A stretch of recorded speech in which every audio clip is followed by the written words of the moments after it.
Welcome to Bit Boy Crypto, home of the BitSquad, the largest and greatest crypto community in all the interwebs. My name has been every day on the channel. I show you how to make money in crypto. If you like money in crypto, make sure to hit that subscribe button. We come to you live every single day on this channel at 11:36 a.m. Eastern Standard Time. Today, somebody moved the clock. I can barely see it. It is September 28th, Tuesday, and it is 73 degrees. And it sure is feeling weird out there right now. I guess that's the best way to read it. It's feeling weird out there. It feels like right now, and I haven't been feeling like this in a while, but it feels like it could crash from here. That's how I'm feeling. I'm going to be honest with you guys. To watch it constantly struggle to get at $43,000, $44,000. But I also know this. The fact that I'm feeling that way means it probably won't happen. So, it feels like it could be heading below 40 here pretty soon, which Carl talked about yesterday on the channel. If Bitcoin goes to 37,000, it's still in that descending wedge basically, and can easily break out. That is a bullish pattern. So we'll have to see. We'll have to see what happens. But I'm just not feeling too great right now about the markets, to be honest with you. It's the kind of thing where, like, how many times can we go through this in a few weeks where any time we start getting traction, it just gets taken out from underneath us? And I'm not saying I'm bearish. I'm not saying that I'm, giving up on any of the numbers, because I'm not. I still think that we are ultimately heading up. I'm just talking, you know what I'm talking about really today? I'm talking about the feelings. It doesn't feel real great out there right now. But this is where you have to do what your plan is. Whatever your plan is in crypto, you got to stick with that. And our plan is based on it going higher. And so that's what we're going to continue to roll with. But it doesn't feel real great. Shannon Sharp says the Eagles died last night. Well, I tell you what, I told you guys the Eagles are a bad team. I tried to tell you guys. That's why I'm so concerned about the Falcons. We did beat the Giants. Giants and the Jets are probably the worst teams in the NFL. So, I'm not feeling long-term bearish. I'm just feeling like, where's the support? Yeah. Where's the support?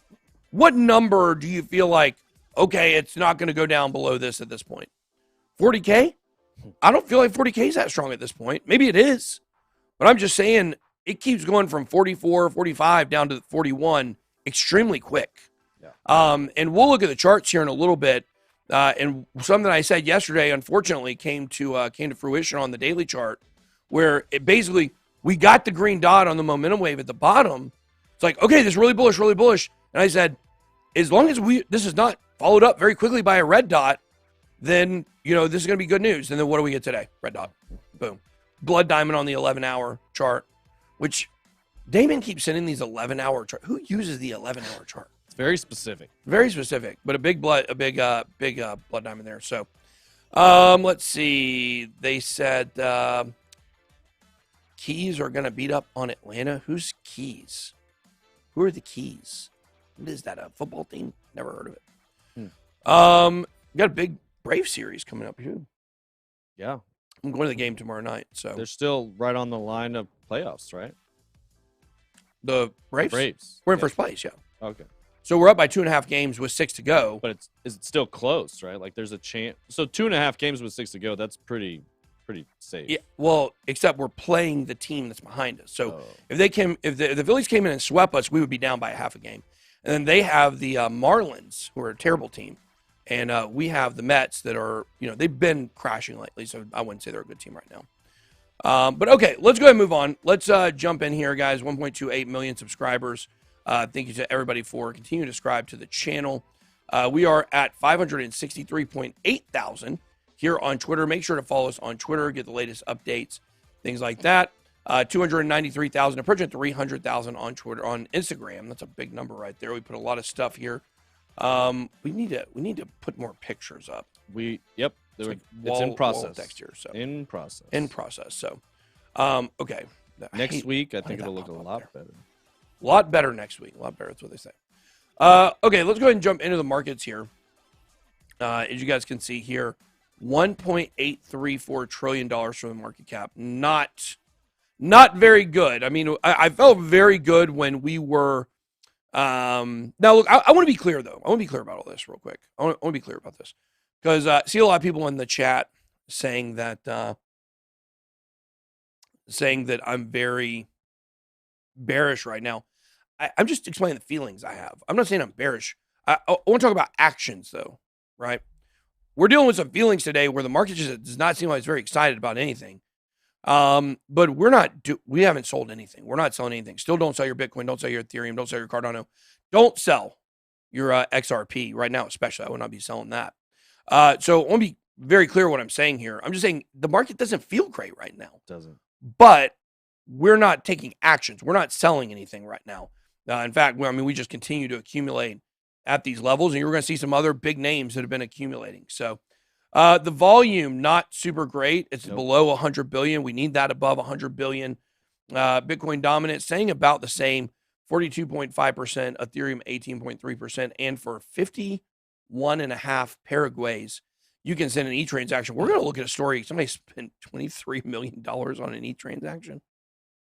What a crazy story. So we got Bitcoin. Everything's red today. See, is there anything green? We got a couple green things.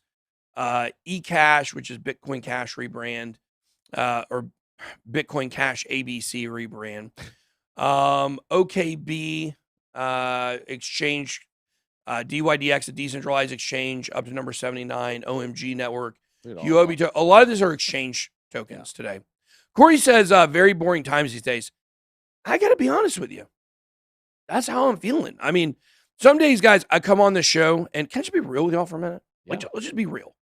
Some days I come on the show, I'm real excited. Some days I come on and things are great and we're pumping, or even things are crashing, but we still feel great because we're getting a lot of good stuff. Today, it's just one of these days, like, it's not exciting to get on here and talk about crypto today. Doesn't feel great. It's funny you mentioned that. I literally was having almost the same conversation with Iran this morning, setting it up. I was saying, man, I just miss the days when I get up in the morning and check my phone and know instantly, like, oh, it's going to be a really fun live stream. Yeah. This is going to be great. Everything's pumping. Everybody's going to be in a great mood, versus what it's been like, what it feels like for the last few weeks, where you get up, you look at your phone, and you're just like, why can't it do something fun? Like, why can't it just move up? It's way better that way. Yeah. And it's different though. It's different though, like when we actually do move into a bear market, like, it'll be different because we kind of expect that kind of action. We kind of expect that, to be the case. We'll be looking at, some great coins to accumulate. We'll be trying to look for some stuff that may pump while everything else is dumping. Like, we'll look at numbers to short. If you guys want to get into that, we can talk about that because that will be a great strategy in the bear market. But when we're supposed to be moving up and it just continues to just be like lifeless, it just feels lifeless right now. It's not a great feeling. So, but looking at some of the top coins here. Well, one more thing on that note, like you always tell people, and we always remind people, like, real wealth is made in accumulation phases. So even though a lot of the times that it doesn't feel great is some of the best opportunities to accumulate. Yeah. But it just doesn't feel like it ever in those moments. Well, it is. And these are great times to accumulate. Well, you got to be careful there because right now, we were talking to a guy at the gym yesterday.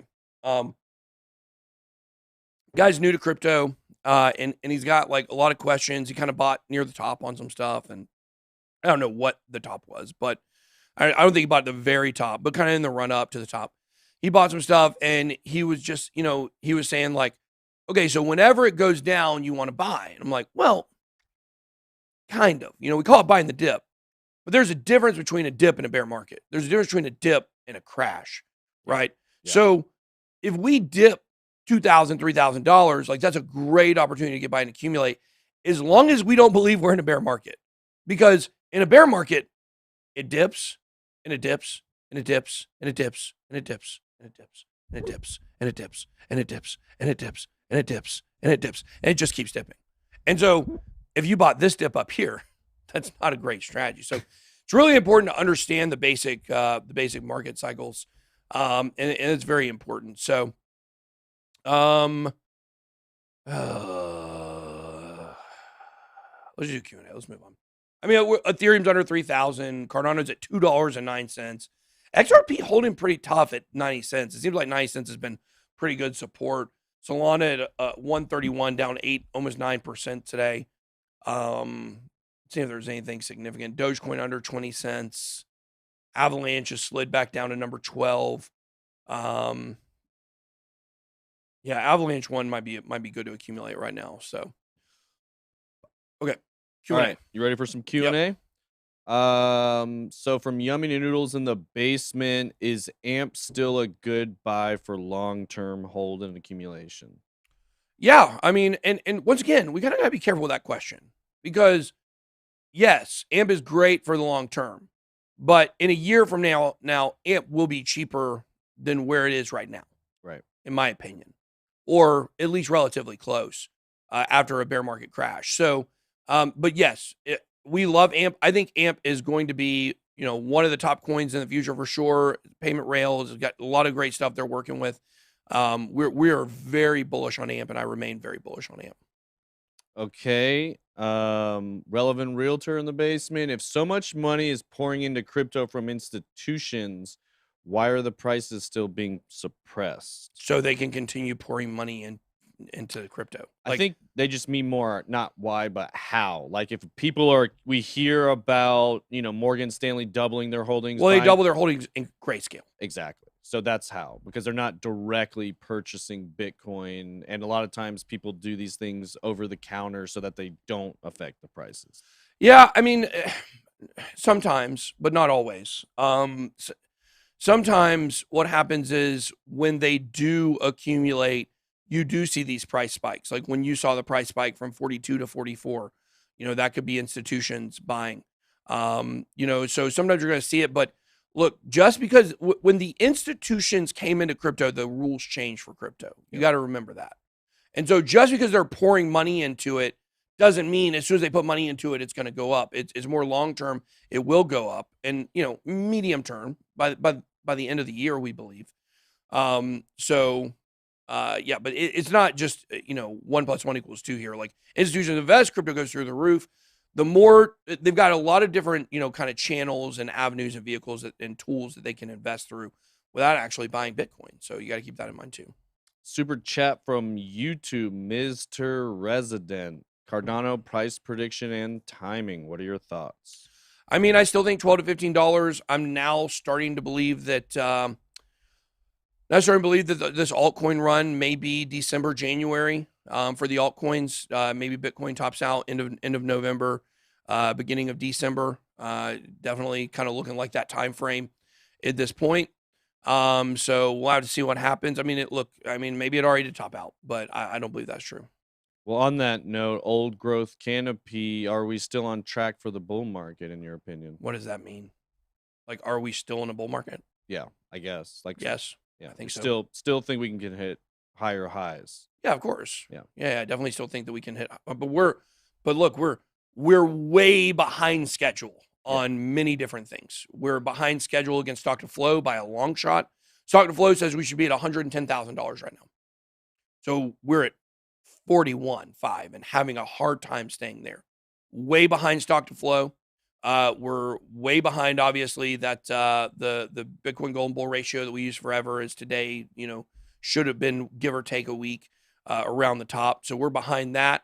We're behind on a lot of things that are concerning, but we do believe that will catch up at some point. That's the thing about a parabolic run. A parabolic run, it happens very quick and it goes up, parabolically, if you know what a parabola is. And so when that happens, I think we can catch up to stock to flow or at least get very close to it. I think we're probably running 6 to 8 weeks behind on this bull run. Yeah. It's interesting. You can tell the sentiment where everybody's at by these questions.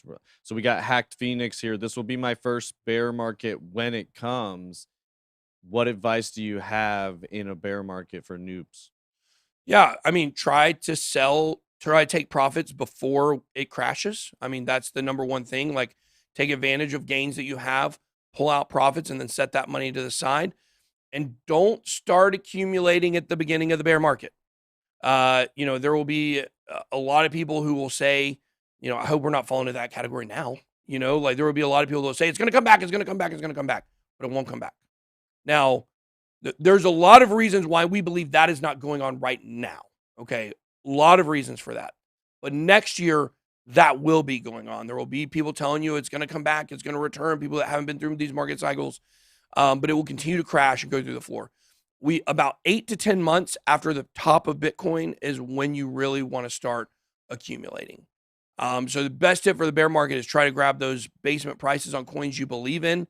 Do not over speculate on lower capped coins.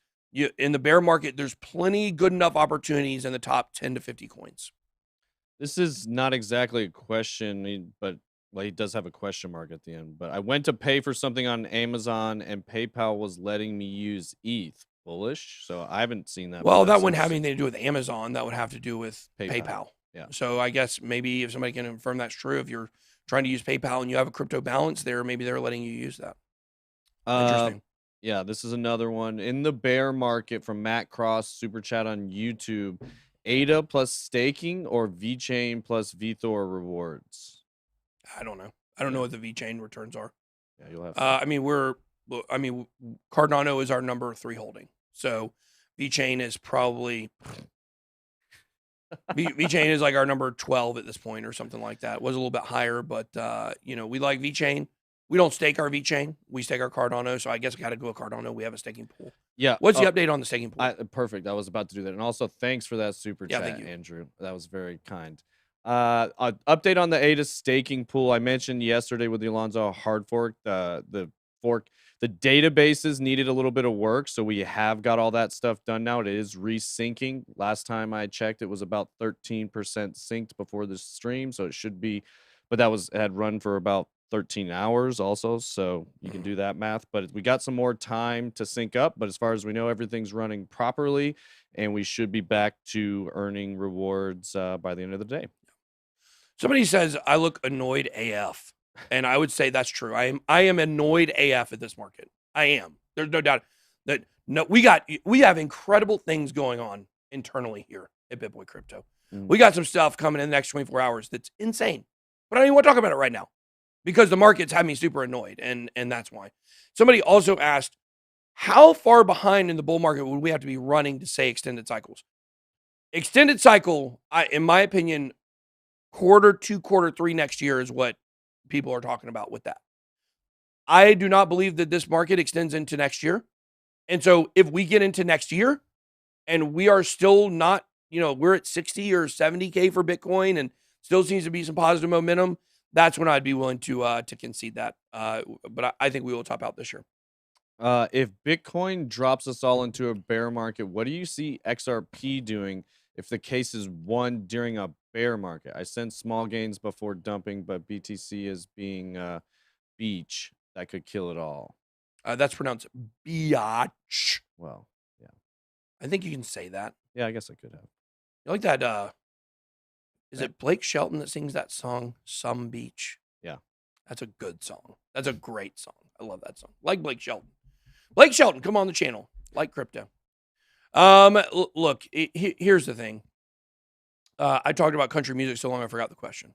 XRP. In the bear market. I don't believe the case will be settled in the bear market. I do not believe that. I believe it will be. I think it's going to be very soon. I really do believe it's going to be very soon. Is it going to be in the next 3 days? I don't know. Maybe. You're seeing a change in the language from Brad Garlinghouse. But what I would say is I'll be shocked if it's not by the end of October. I'll be shocked. I believe this is coming very soon. I'm expecting first 1 to 2 weeks of October, but if it goes to the end of October, whatever, I do not see this playing out. Look, you got to remember that all of these financial players are involved in this. They don't want XRP to go. They don't want this settled in the bear market. They want it settled in the bull market. And I would tell you, this is something I've been thinking. I've actually been thinking this about XRP and the case and everything, which is, there are powers that want this thing settled, is what I'll tell you for sure. They're annoyed that this is taking this long.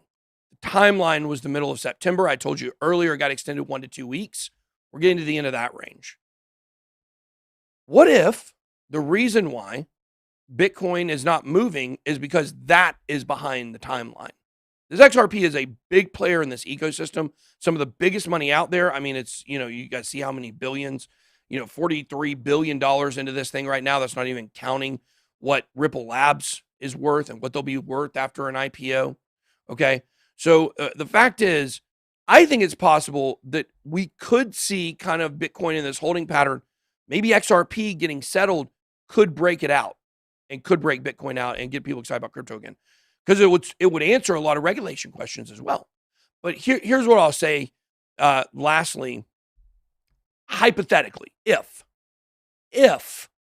it were settled in the bear market, or if we're in a bear market now and it's actually settled, which I don't think is the case.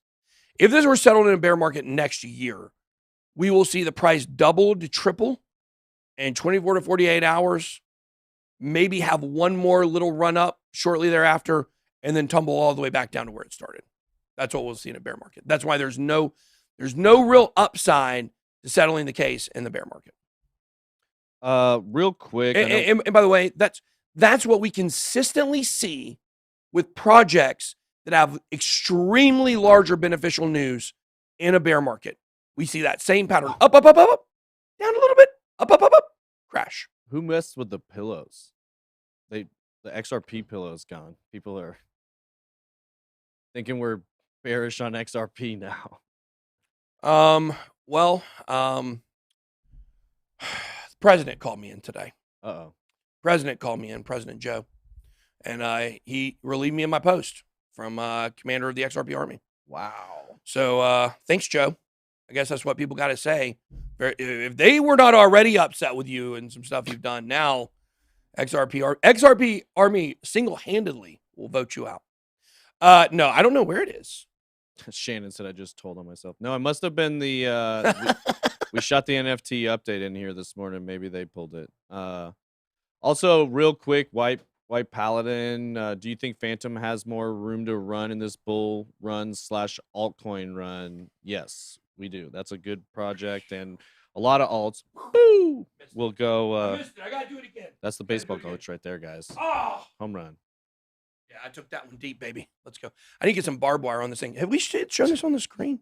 Probably. Look at, yeah, I have. I love this bat. Yeah. Tyrus, they sent me some stuff. They sent me a jacket. They sent me a shirt that says, I kid you not, they sent me a shirt that says, everyone doesn't deserve a trophy. I think exactly the wording on it.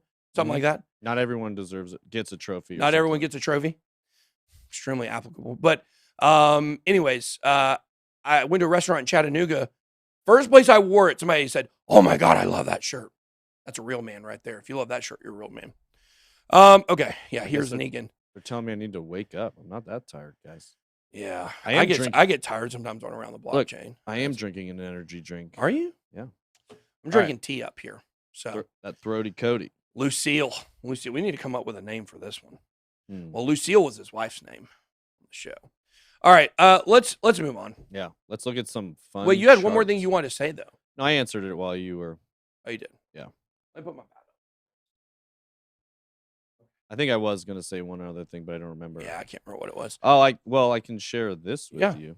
The viewership. Oh, 11,121 viewers, 1,500 likes, guys. That's a weak like ratio. Extremely weak. If you guys would do us a favor, smash that like button. If you're watching on mobile, X out of the live chat, smash a like. Watching on smart TV, bottom left-hand corner of the screen, more actions, more options. And boom, all you got to do, hit that react and then like button. So, all right, let's go ahead. Now, as we're moving into charts, I do want to cover this story because I think this is extremely important. This may be more important than the Bitcoin charts. I saw somebody asked a question and you actually didn't get to it. Yeah, I was gonna. That's probably the same one. I held it on the screen for a while. Will the U.S. ever ban? Is that it? No. But the answer to that question is no. Yeah. U.S. will never ban crypto. But the thing is, there's a lot of FUD going on there in China. Okay. And somebody asked a question. They said, is the market struggling because all of these Chinese people are selling? All of these people are selling. I hope that they got the clip of me hitting it, not missing it. Well, they probably. There's a lot of pressure on me. Hey guys, clip both. Yeah, clip both. No reason to do that. But check this story out here. The answer to that question is no. People in China are not selling. China crypto investors are buying more as Beijing circles.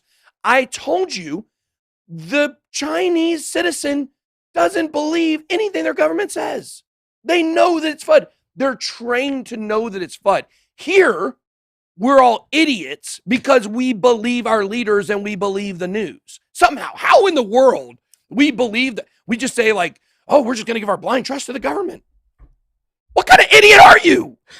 Like, it defies logic to think that we would listen to our leaders and just take what they say at face value with everything we know. They literally spied on us for years. Literally. Through our webcams. That's documented. These are people we trust? No. But yet, in China, they're smart enough to already know that. They already know that.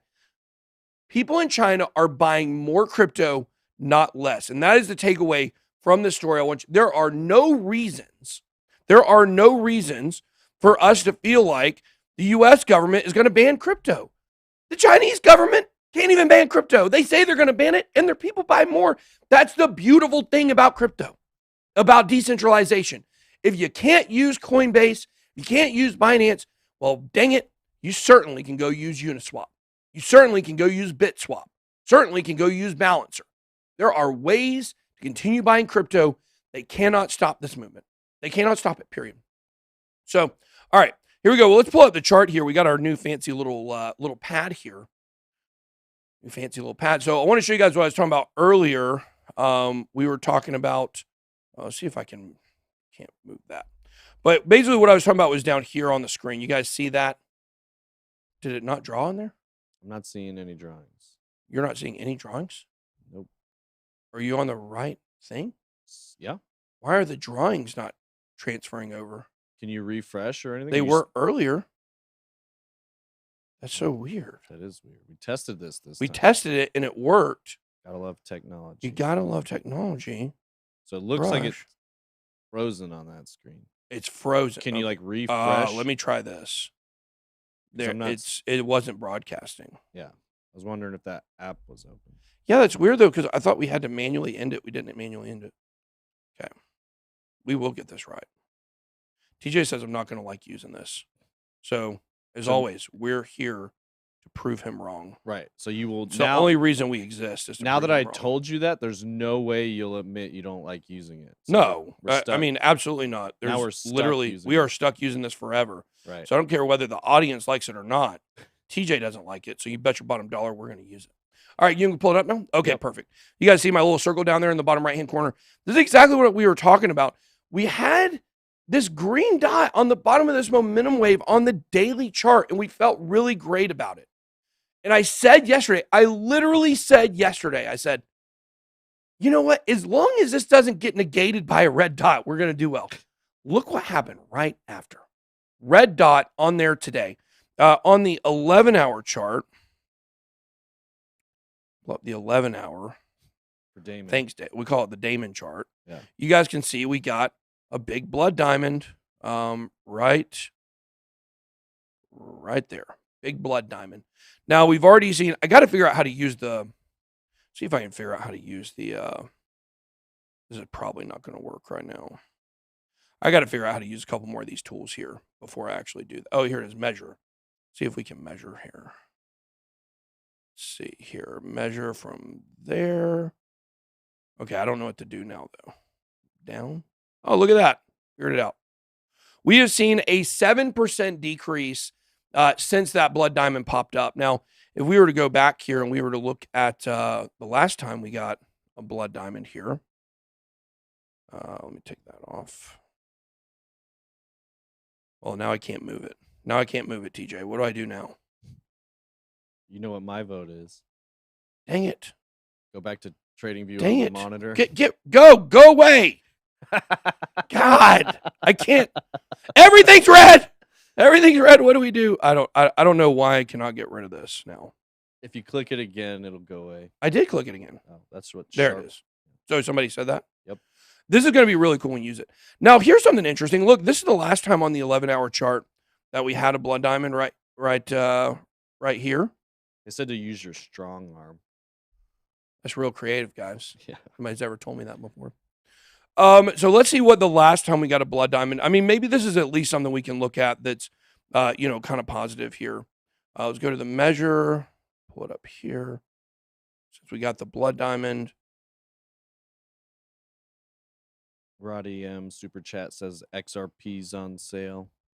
Okay, so the last time we got a blood diamond on the 11-hour chart, we actually only dipped down about 6%. So we've already dipped more than on the last one. So I guess that's at least something positive. We look at the last blood diamond on the 11-hour chart. We've already seen about that amount of drawdown. So maybe we can, that's, yeah, you might need a jump. Maybe we'll see something similar. So, all right, what we want to do now actually is we want to bring up Justin Williams. He's going to talk to you guys a little bit about Pluto Alliance and some stuff we have going on there. And I'm actually going to leave because if I don't leave, yeah, he's going to make height jokes. I'm a normal sized man, so Justin's everybody knows. 6 foot flat. As everyone clearly knows. 6 even. 6 even. I'm 6 even. Here, should we adjust the cameras so he doesn't look so tall? No, I'm not even on there. I'll go down to Ben's height. He hunches over anyway. I'm gonna go. Bad posture. I want to go down to Ben's height. All right, let me see. Did you already pull that up on the screen? Cool. So the Twitter's on the screen. Real quick, Pluto Alliance really starting to take off. We have just now started rolling out our airdrops. I think last week we did 14K in Metabots tokens. That is now worth 25K to 10 holders. Huge. This morning, 20K in Unvest tokens. Sorry, it was airdropped out. Later today, we're going to be doing an airdrop to Pluto holders, to random Pluto holders. So if you don't have a Pluto, go to OpenSea and you can grab. I think the floor is a little less than an ETH right now for Pluto. We're going to be doing some IDO priced engine starter tokens to random Pluto holders. This is huge. I know that no NFT project does anything like this for their community. What else do I have? Oh, we have a contest, an art contest. It's going to be hashtag Pluto Alliance Art Comp. It's on our Twitter. I think to submit any piece of art and Pluto Alliance related, you have to do it by the 7th on our Twitter.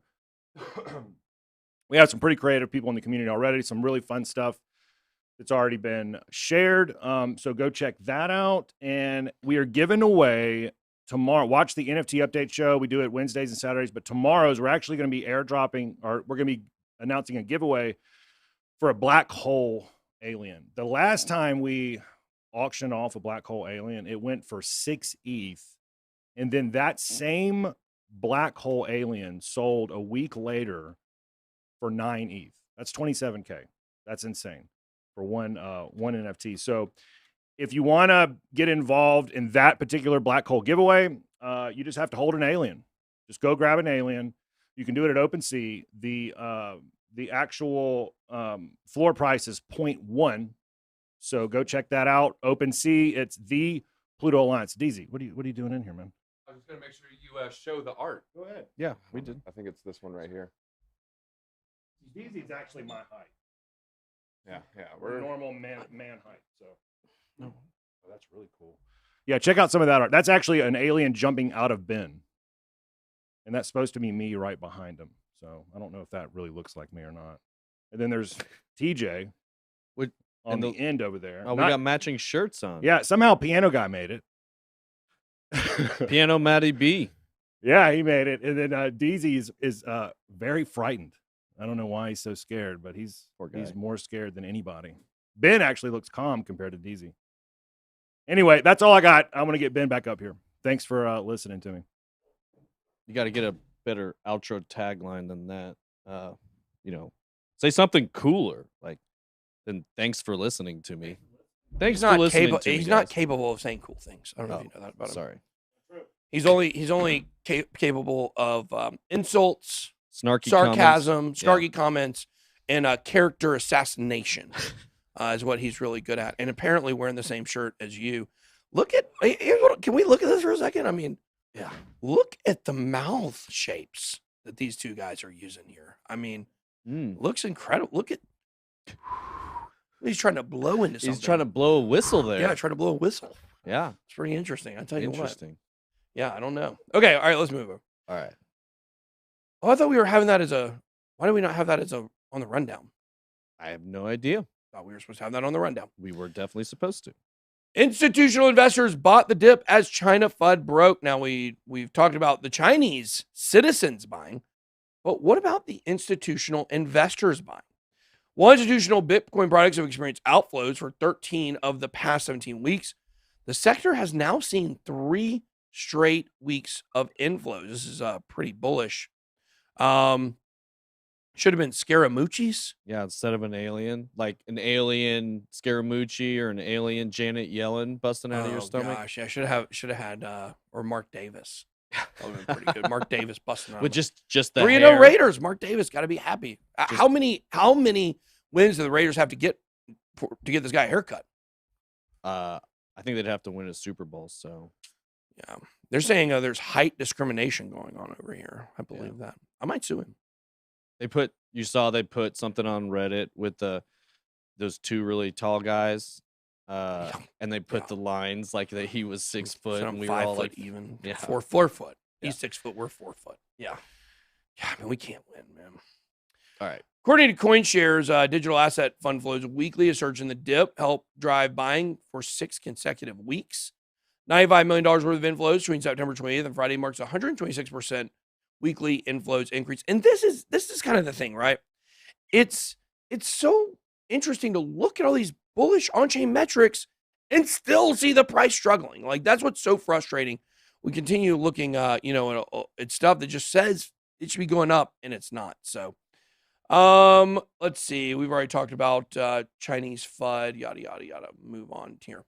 Morgan Stanley doubles exposure to Bitcoin through Grayscale shares. Investment firms increased its shares of GBTC by more than 105% since April. Let's see. According to a report from the SEC, filed on September 27th, the Morgan Stanley Europe Opportunity Fund, which invests in established and emerging companies throughout Europe, owned 58,116 shares of the Grayscale Bitcoin Trust, or GBTC, as of July 31st. At the time of publication, the price of GBTC is $34.28, making the investment bank's exposure to Bitcoin roughly $2 million. They reported that the shares cost $2.4 million. Just had a little bit of dip since they bought it, it sounds like.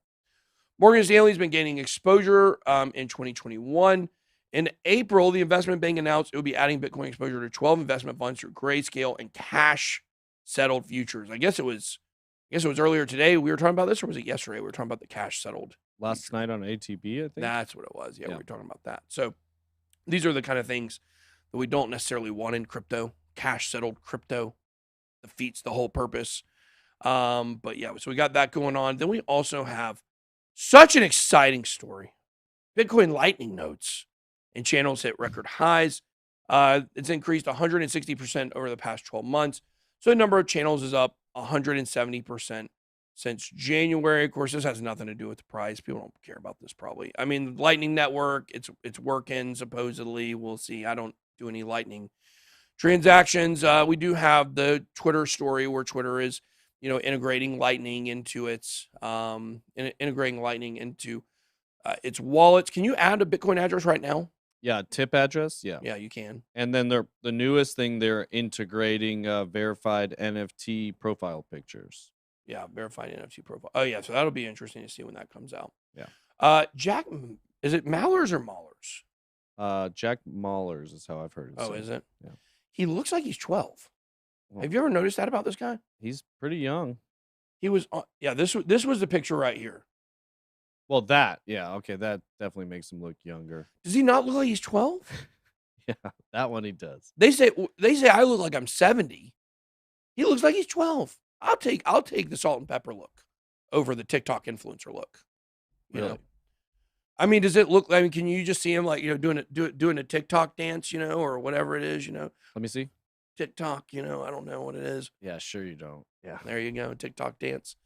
That's what they're. And then there's this one, Yeah. He's about to start doing it. I just did it. I was just saying, I guess he won. I guess he won that one. Dang it! God, you walked right into it. Walked right into it. He looks like he's hanging out with Noah Beck, and is that the guy's name, Noah Beck? Yeah, you don't know, right? You don't watch a lot of TikTok. You don't know who these. I don't watch teenage boy TikTok for sure. Well, you got all the names right. I got one name. And Noah Beck. I can name a couple. Noah Beck, Bryce Hall. Little Huddy. Lil Huddy. Yeah, you Yeah. got Lil Huddy. He's like a musician now, I think. That's what I've been calling Hudson here. Lil Little Huddy. Huddy. Yeah. And then we got Jack the Mauler Baller is what they call him. He's gonna be at the Hype House here pretty soon, I think. Yeah. So We got the Hit House coming pretty soon. the Hit House. Yeah. That's right. Hit Network. You guys don't forget to. I have this mic too close. Everybody say I'm screaming it. I'm not even talking that loud. Well, it's not the mic. You are screaming. Oh, but I it's am okay. screaming. I'm sorry. So anyways, what did I just say? You're about to say don't forget to go to Hit Network. Yeah, don't forget to go check out Hit Network. We've got these other channels you guys know. New Money Gang, they're at 44.2 thousand subscribers, and Hit Network 115K. This is our behind the scenes, kind of vlog style videos where you see what we do here. You get a lot of stuff that, you don't get here on the channel. All right, let's move on here. Yeah, let's keep it rolling. Yeah, we're way behind. Way behind. Well, I thought we were not way behind, but we're way behind. Second largest Ethereum mining pool to suspend all operations. Spark Pool controls over 22% of Ether's hash rate as of Monday, second only to Ethermine. It's suspending operations due to ongoing Chinese crackdown on crypto. Mining Pool officially announced it has suspended access to new users in mainland China on Monday in response to Chinese authorities initiating new measures. Following the initial restrictions made last Friday, Spark Pool continues shutting down services. Plans to suspend existing mining pool users in both China and abroad on Thursday. So you only got a couple more days to mine. You know what? ETH mining is going away anyways here pretty soon. So, not hugely detrimental news. Wasn't Spark Pool the one that's the one that started all the stuff against the IP 1559? I can't remember the name of the pool. Let me look. I think it was Spark Pool. Yeah, it was interesting hearing Mind Your Biz saying that the fees weren't really that diminished, and he still does a lot of. Well, I mining. wanted to say, something on that note. Yeah, it was Spark Pool. They were against the IP 1559. I wanted to say something on that note, and I pulled up some numbers, and I actually never got around to it because we were running short on time. Actually, I had to leave a little bit early yesterday. Well, we were 10 minutes over, but the thing is like. Yeah, but if you actually go and look at the price of Ethereum during that initial launch of EIP 1559, within a week and a half, Ethereum was up 60%. So I would be really interested. I just trust he knows what he's talking about, I guess. But I would be interested to see how much of the ETH fees not decreasing was actually due to the price and the congestion increase that came along with the excitement of EIP 1559. I think it's really too soon, even now, to say whether or not it was successful. So I don't know. That's kind of my thoughts on it. So, but Spark Pool shutting down. This story's crazy. Bitfinex just spent $23.7 million in gas fees to make a single Ethereum transaction. Here's what's crazy about this. It was only $100,000 that they sent. Had to be a mistake. You know what this sounds like to me? Fat fingers. Yep. That's what this is, right? Somebody had fat fingers and they accidentally put in the way like extremely too high, or the price they're willing to pay extremely too high. You can manually set it, but that still doesn't sound. I don't think you can manually put it that high. I don't know. I mean, you can manually put it as high as you want. You can manually put it where you want. Yeah, if you're a man, you can do whatever you want. I like it. No, you can manually set it as high as you want, but that's a pretty big mistake. Well, if you add a couple extra zeros on the end, yeah, or maybe a fat finger 20 zeros at the end. That's what I was to say. It's a pretty substantial mistake to just fat finger it. Yeah, pretty substantial. Yep. Yeah. So, anyways, they're investigating it. They're trying to see. This was from a wallet from Diversify. It's the second, it may be the largest Ethereum transaction fee ever paid, actually, in terms of dollars. Let's see. Where are they saying that it was? No customer funds were at risk. So they're investigating it somewhere in here. I can't find it. So we'll have to see what happens here. What is that? I don't know. What is that? What is that supposed to be? A rabbit? I don't know. Rabbit? That's what you got out of that? Maybe go back up and look at it. It's gone now. Oh, it's gone? The moderators got it. I thought it kind of looked like a rabbit. All right. It's supposed to be some kind of picture in a Yeah. picture. I didn't have enough time to look at it. How are you on Magic Eyes? Is that what they're called? Magic Eye puzzles? Magic Eye. That's like the art where you look at it, you're supposed to see stuff? Yeah. Or are you talking about things more specifically like that where it's, like actual art or like just pixel things like that? Like the books, the magic, like it's a book that Oh. would have all those things. You stare at it, and then the pictures are supposed to come out at you. I don't think I've ever looked at a book. You definitely have. I've- You definitely have. I've seen some of I know what you're talking about. I don't know if I've looked through like 12 at the same time, but I'd say I'm average at it. I don't think I'm like instantly see everything. Some of them I have to look at for a minute. Yeah, but like these. But I remember them all being black and white. yeah, I know what you're talking about. Some of them you like stare, cover there your something eye, in there? whatever.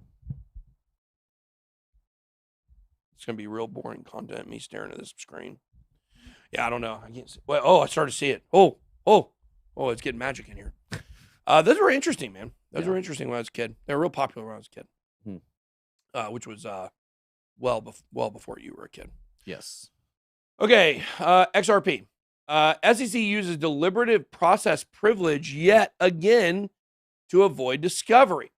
The latest update in the XRP lawsuit saw the SEC file an opposition against Ripple's letter, appealing for the addition of 3 documents to the in-camera review based on privilege log provided by the SEC. Can you ever understand what any of these things are talking about?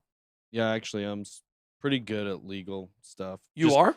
decently at like understanding lingo, mumbo jumbo, just because of all the real estate stuff I did in the past. They like to Yeah. write, like therein and What's all, a privilege log? well, what's the whole sentence? The in-camera review based on a privilege log. I mean, I don't know what a privilege log is. That's not contract stuff. That's the Is that like a pecan log or a pecan log? what? You know? No. You know what they're called? It's maybe a pecan roll, pecan log. I don't care what kind of log it is. SEC has filed an objection to Ripple's letter requesting 3 additional documents be reviewed in camera based on a privilege log. I want to know what's in these. But the SEC, I guess they do too. That's why they want to review them. The SEC also noted that the reason it placed the mentioned documents on a privilege log, they fall under the apparently futile. what a category. It's apparently futile. Category that could potentially initiate unnecessary disputes. Additionally, the SEC also argued that the documents fall under DPP, along with claiming duplicity of deliberations with already submitted exhibits for in-camera review. This is why look, we love lawyers here on the channel. I've used lawyers before. We love lawyers here at the BitSquad. We love them. Yeah. Can we not just make this, well, you know what? That's their This job. is job security. Yep. If everybody understood what they were talking about, then I guess we wouldn't need lawyers, Mm-hmm. you know? They're just trying to show us how smart they are. Yeah, which, by the way, if you represent yourself in a lawsuit, they will crush you. Yep. That's Just part of the game. because. Just because. Yeah. So you can't really represent yourself and get away with it. You will get absolutely destroyed because it pisses them off. They don't, the judges, they want to talk to lawyers. And if you've ever been in a legal situation, you'll know that the lawyer relationships are way more important than anything about the case. Yep. So anyways, I would like to see some of this language simplified so normal people could read it and understand what it's saying. But the 3 additional documents listed on the SEC's September 2nd privilege log, for which now defendants are seeking a camera review, are responsive to the court's prior orders, reflect deliberations by the SEC staff, and have therefore been redacted or withheld under the deliberative process privilege known as the privilege. The deliberations reflected in these documents are similar to the deliberations reflected in several of the documents already submitted in camera. This doesn't, that's an entire paragraph that says nothing. Like, it really doesn't say, it just says, hey, they may review these things, and nobody knows what they are. Mm-hmm. SEC continue to argue its stance, blah, blah, blah. It's battling against 3 mentioned documents. Is they include this is the only paragraph in this entire article that's important. It actually tells you what it is. The SEC is battling against the 3 mentioned documents as they include an email chain that potentially discards the SEC's former just an opinion argument regarding the 2018 Hinman speech and further Ripple's fair notice stance. Ripple has argued that the email chain evidence unveils discussions with a third party that highlights the SEC's confusion regarding the legal structure of securities. And we know this. We know that they had not made a judgment on. Oh, man, can somebody throw me my XRP pillow back, man? These people are upset about it still, man. They came in late. They're upset. I hit it with a bat. Just the way the Ripple's hitting the SEC right now. Move chain link. Yeah, that's where it goes. It goes next to the dot. Yeah, and then chain link goes somewhere else. Just throw, but I'll fix it later. Well, we don't want to make the Link Marines angry. We don't want to lose our partnership. We don't. That's right. We don't want to see a battle between the Army and the Marines. Yeah, they're on the same side. We need them on the same side. We need them on the same side. Don't tell them that though. Do we have any Link Marines in the chat here? What sure. happened? The Link Marines were the strongest community out there at one point. Yeah. Well, they were the only people happy in the bear market. The only ones. That was it. That was it. We'll see what happens here with this. I mean, we all know where this case is heading to. It's just, this is what you have to understand. It's not a matter of if, it's just a matter of when at this point all this happens. So there we go. Where's my XRP Army people? Let me know if y'all like the pillow. Speaking of the SEC, they take action against 2 meme stock wash traders. The SEC asserts that the defendants unlawfully gleaned more than $700,000 through a wash trading scheme that targeted exchanges and offering market maker rebates. The United States, what is this? The United Stat Securities? Why would a stat need security? I guess if a lot of people were challenging it. I mean, people like to change facts these days. The United States Securities and Exchange Commission has filed a complaint against 2 Robinhood users, because you know, Robinhood will hand over all that data very easily, over an alleged wash trading based arbitrage scheme that utilized meme stocks. According to a complaint on Monday, defendants Suyun Gu and Yang Li took advantage of deferring trading fee schedules offered by different retail brokers and exchanges to extract arbitrage while wash trading. Gu and Lee are believed to have been able to keep nearly half of the rebates as profits, with the commission estimating they profited $668,000 and $51,000 respectively. Interesting that they went after a guy for $51,000 when the other guy did $700 almost. While wash trading during February through April of this year, pair are believed to have executed a total of about 14,000 trades, approximately 30,700 to be exact, through the scheme. Sorry, I'm talking about stonks. Whenever I talk about stonks, I yawn. This is a pretty interesting story. They believe that other participants' interest in buying meme stocks and related price increase would make put options on those stocks less attractive, making it easier for Gu and Lee to trade with themselves. Do they have a rule on Robinhood that you can't? I mean, what technically is wash trading? Just trading back and forth with yourself, right? Generally, yeah. Usually at very high volumes. Yeah. Well, I mean it's not most retail, anybody in this chat like swapping their $100 back and forth, but it's creating volume on an asset so it looks like there's a lot of liquidity on it, and then if they pull it all, I assume that's one way people use it, nefariously, but otherwise it's just to show volume generally. Yeah. I just like wondering like what the line is. Right. Like I guess this is it. This is the line. Like $700,000 of commission versus $50,000 of commission. We know $50,000 is at least the bar. The document stated that Gu concocted the scheme after watching the CEO from broker-dealer B outline in a February court testimony that his firm does not charge taker fees to its customers. Same month, the Robinhood CEO Vlad Tenev, how do you pronounce his last name? Tenev?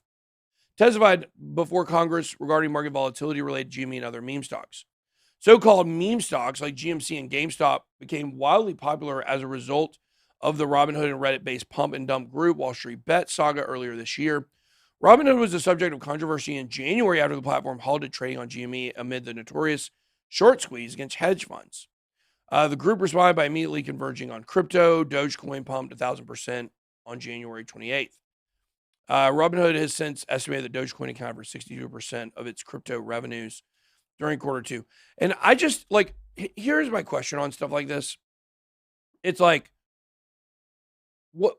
what is it internally based on, like what rules technically are they breaking that they could go after them for this? And like, where is the line, like we were talking about earlier?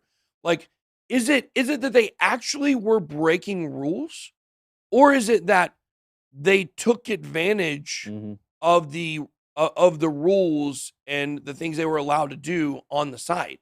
And once it happened afterwards, they were angry. It's kind of like this, right? It's like, you go to your bank account and, suddenly you got $100,000 in there. You had $36.42 in there last night. You wake up, you got 100,000. You say, oh my gosh, $100,000.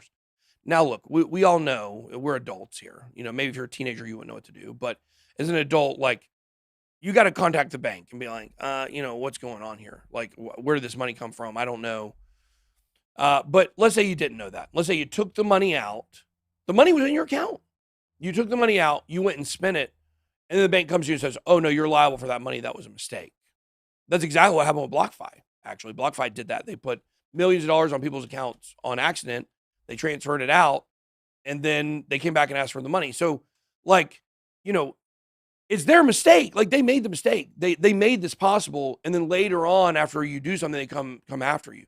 And I feel like this is kind of similar here. I think that basically what happened is they said in a hearing exactly the rules for the way they charge, taker and maker fees. And someone heard that and was like, oh, y'all aren't charging those fees? Oh, well, let me do this and make all this commission. And now, he's in big trouble with the SEC. So I guess you always have to be careful when it, you don't, instead of don't want to talk about today's markets, and I'm okay with this. Sorry, that made me laugh. Well, this is where they always hit you with their little community guidelines, terms of service, and that's their catch-all for any time somebody's using their platform for something, whether it's a social network, Robinhood, whatever. Like you said, he found an exploit in their system, and he was using it for his advantage to make money, and they don't like it. So now they can just come back and say, oh, I'm sorry, that violates our community guidelines or terms of service, so we're just going to shut you down. Exactly. So that's centralization at its best.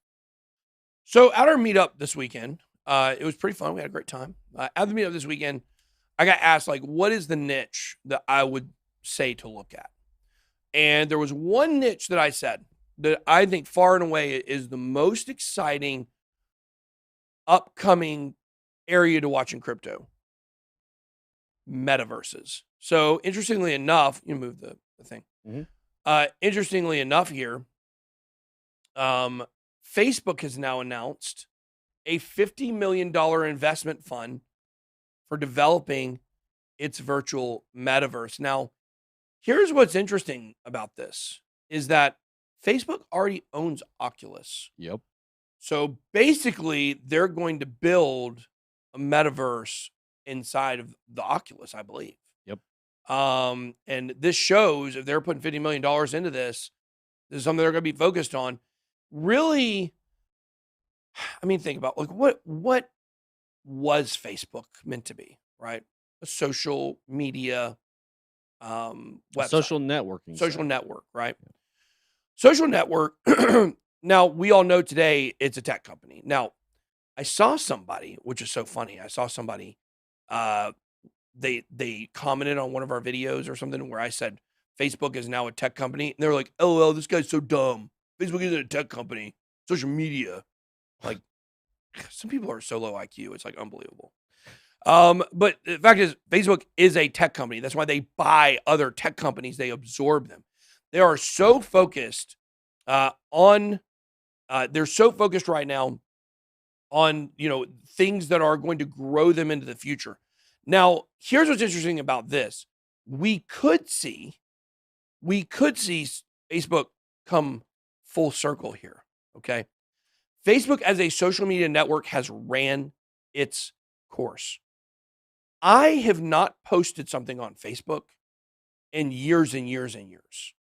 The only people that post stuff on Facebook are my mom and my granny, I think. I think that's it. Thank God she's still posting. Okay. Maybe pictures from Easter or something. Maybe they go on Facebook. We don't use Facebook's used now for marketplace, for groups, for other things. Now, I've talked about this on the channel before, how when Facebook first started popping up, it was like, oh my gosh, I can connect with all the kids I was in kindergarten with. Mm-hmm. Then you realize, oh, you talk one time and that's it. Or the people I went to high school with, and you kind of follow them a little bit, see what's going on. Maybe, check them out on Instagram, whatever. Maybe you connect. Maybe there was like something you wanted to tell somebody forever and you never had the opportunity to. And, well, now you can connect with them. You can do that. That has ran its course. Here's why. Social media came out of nowhere, basically, and we're going to ignore MySpace for the point of this argument. It came out of nowhere, basically, okay, where all of a sudden you could connect with everybody. But now everyone's growing up at a time where you're constantly connected with everybody. Mm-hmm. You don't need to go out and like find all these old friends that you had, because kids today are growing up connected 100%, okay? So Facebook is like, what do we do now? What do we do? And people have like thought, well, just social media networking is dead. Well, imagine a virtual world, a virtual metaverse that is basically like a manifestation of the early days of Facebook. Like now, instead of having to share your pictures, you have a house in this metaverse that anybody can just walk in and check out, or maybe you have to allow them to walk in, and they can walk in and they can look at your pictures and they can converse with you there like an avatar of yourself, or maybe it actually kind of looks like you, whatever it is. It's weird how it's coming kind of full circle here, how the metaverse is going to be the way that we social media network in the future. You have anything to say? I'm reading in the basement, BitBoy on Facebook. Hey, it's Amanda Biffle. Oh, wait, I don't care. Amanda Biffle. Old we reference. haven't roasted her in a long time. No, that's a true BitSquad member right there. That is a true BitSquad member. That goes back to Valentine's Day. Yeah. Told my Valentine's Day story where she spied on me. Left a hole in my heart forever. Yeah. And now you don't like Facebook. Yeah, now I don't like Facebook because of it. Thanks. No, it is. I agree. It is interesting to see where they're going to be taking it. They've got video call features in there, a lot of different ways to connect individually. And like you said, with an avatar, you start rolling NFTs into this, and where everything's going with the metaverse in the next, 3 to 4 years are going to get really interesting in the digital ownership space. And this is not a coincidence. I just on Saturday told you guys this is the biggest niche to look at. We're seeing metaverses develop everywhere in crypto, and they're only coming faster and more diverse. The question is, I think here's the really important question about it is, how many metaverses do we need? Like, isn't the idea of a metaverse that's one verse? Mm-hmm. It's one verse. Maybe you'll have Coke and Pepsi. Basically, you'll have the main one and then maybe a knockoff one. Yeah. But there's so many right now, and they're racing for supremacy, and we don't have one really in my mind. Even Decentraland and Sandbox, like those are the two biggest ones. Neither one of those are heads and shoulder above to the point where we feel like they're going to make it for sure. No, like we like Sandbox, we got land there for sure. But to me, there is definitely room for a lot of these other metaverses to take off, and who knows? Maybe we do have 20 different ones that are pretty successful. I mean, my bet's 2 to 3. Yeah, I think we'll have 2 to 3. 2 probably main ones, and then a third one that's a little bit more out there or whatever. But yeah, the network effects will definitely kick in, because the more you have going on in your metaverse, the more fun it is to be there. So, yeah. Well, I would say 5 to 10. I think, and the 10. reason why is but they will get progressively smaller as you get down. I mean, if you just think of social media networks, like sure. We got TikTok, Twitter, Facebook, Instagram, Snapchat. Yeah, and I can go on. There's more, WhatsApp. Some people consider that. I think there's probably about 10 social media sites that get used. I think we might see something similar where each one is kind of used for something a little bit different. So, but we'll have, 3 to 5 that are the main ones, I think. Because, I mean, you see, even after I name those ones, I kind of got to start going down the list. Yeah, there's definitely more. But like you're saying, it's still anybody's game. We're still so early. We could have some new upstart, like something Facebook might do, that would just blow away Sandbox and Decentraland, and, nobody would look back. But on a tech side, they've got a pretty big advantage, and they're probably playing more for like a partnership or a purchase than, getting wiped out. But we'll see. Joshua Henry says Sandbox is winning. I do tend to think Sandbox is. It feels that way. I would take them over Decentraland at this point. Yeah. Decentraland is. You can move on to the next thing. We got a wrap it up here. Decentraland has big money behind Exactly. it. That's exactly what I was going to say. It has really, really big investors behind it. The institutional investors. It's got Grayscale, all this stuff. But I think in terms of actual like product, I think Sandbox is going to blow it away. So, Livid Music says, I bet future metaverses won't be cross-platform compatible. Choose your walled garden. Yeah. I mean, that makes sense to me. Why would they be? If they were cross-compatible, it would be one giant metaverse. And I don't think it would work. It'll be interesting. Maybe one day down the road, but not anytime soon. All right. Ethereum researcher pleads guilty to advising North Korea on how to use crypto to evade sanctions. And this is really fascinating to me. This is one of those stories from back in 2019 that we covered on this channel when nobody was watching again. Ben Williams wants me to say niche again. I refuse to say niche. I'm not a niche sayer. I say niche. I think it depends on where you live, maybe. I don't know. Just like you guys hear people say mentor, not a mentor, a mentor. Resourceful. That's another one. They say resourceful almost exclusively on TV. You'll hear it next time. Resourceful? Resourceful, pronounced with a Z. Weird. Yeah, 100%. I saw it on a show where it was like a kid's show, and they're like, the word of the day is resourceful. And me and my wife looked at each other like, what are we teaching our kids? Yeah. And sure enough, after I watched that episode, almost every time you hear it on a show is pronounced with a Z. So, sorry, I say niche. I refuse to say niche. Niche. So I don't say it. So. I used to have a teacher that was all about data versus data. Oh. It's so. That's a rough one. Yeah. Data. That's what your kid your kid calls you when it's about 6 months old. Data. Yeah. She was big on data. Yeah. Yeah. Wait. You say data? No, I didn't. I say data. Yeah, I say data. But she was just, and it was like middle school, so it was a mixed. Everybody was across the board, and she was very, I don't know what the right word. Oh, is. she said this is the only. She was very particular. You do not say data. Oh, it's no, only, you got to let people say it the way they want if it's a correct pronunciation. Yeah. So. All right, let's keep it rolling. Yeah. Well, I mean, I think that's more interesting than the story, probably. I think the story is interesting because I remember reporting on it, like early on. Most people probably don't care. An American crypto researcher has admitted to violating U.S. law by attending a blockchain conference in North Korea in 2019, where he gave advice on how to elude sanctions. Virgil Griffith has pleaded guilty to conspiring to violate the International Emergency Economic Powers Act, which prohibits the exports of goods, technology, or services to North Korea. He entered his plea in federal court in New York. He's perhaps best known for his work as a research scientist and developer at the Ethereum Foundation, the nonprofit associated with the popular crypto Ether. He was previously involved in various tech ventures, including the creation of a dark web search engine, according to LinkedIn. In April of 2019, he traveled to the Pyongyang Blockchain and Crypto Conference, where he gave a presentation on how blockchain technology and crypto could be used to skirt U.S. sanctions and launder illicit funds, according to a criminal complaint from that period. The U.S. has often... Now, here's a question. Here's a question.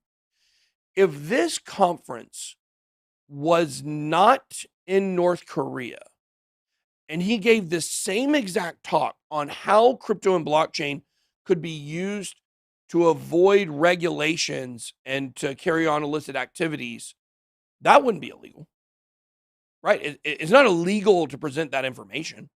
Nope. This is only illegal because I'm just sitting here thinking, like, it's a blockchain conference in North Korea, but it wasn't like this was a private meeting where he was sharing this information only to Kim Jong-un or his circle. It was where he was giving it in a public forum, as much as something can be public in North Korea. So it's just an interesting conversation to think about. If he gave this at Bitcoin 2021, or Bitcoin 2021, right? Yeah. Well, yeah. That's the one we just went to. There was no Bitcoin 2020. Did not exist. Maybe it was virtual.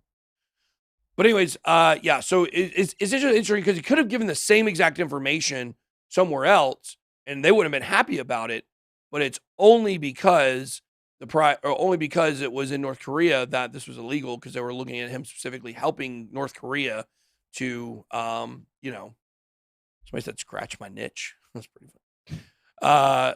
But yeah, so it's only because it was in North Korea. So let's see. Setting aside what happened, he's made important contributions. He's also has many wonderful qualities. No one should define him by this mistake. I mean, do you think he knew when he went over there to do this that he was going to be in trouble? I mean, he's facing up to 20 years. They will give him time too. He will do time in prison. Yeah, I don't think he'll get 20 years, but I think he'll probably get 5 to 10. Well, and this recycling in the news cycle, and if they can make a big deal out of this case, it's top-notch FUD for them too. You know, like, oh, you know, fits right in with the narrative that this is used for illicit activities and crypto's bad, and they can march these headlines around. And yeah, I can see that. Such a tired narrative. Coinbase dives deeper into banking by letting users deposit paychecks into their accounts. This is interesting. Coinbase will let U.S. users deposit any percentage of their paychecks directly into their accounts in the coming weeks. Maybe this could be something that could turn us around. Deposits can be in either U.S. dollars or immediately transferred into crypto with no fees. Oh, wow. The move comes as Coinbase faced increased criticism from regulators over digital assets. Let's see. It's going deeper into traditional financial services. U.S. customers will be able to use the direct deposit service for any percentage of their paycheck. They can hold their money in dollars or immediately transfer it into crypto like Bitcoin with no fees. I think that's with no fees. That's interesting, isn't it? Mm-hmm. No fees to buy crypto? Is that what it? Yeah. Where does it say that? They can hold their money in dollars or immediately transfer it into crypto like Bitcoin with no fees. Wow. I was thinking it would mean you could get a deposit like the.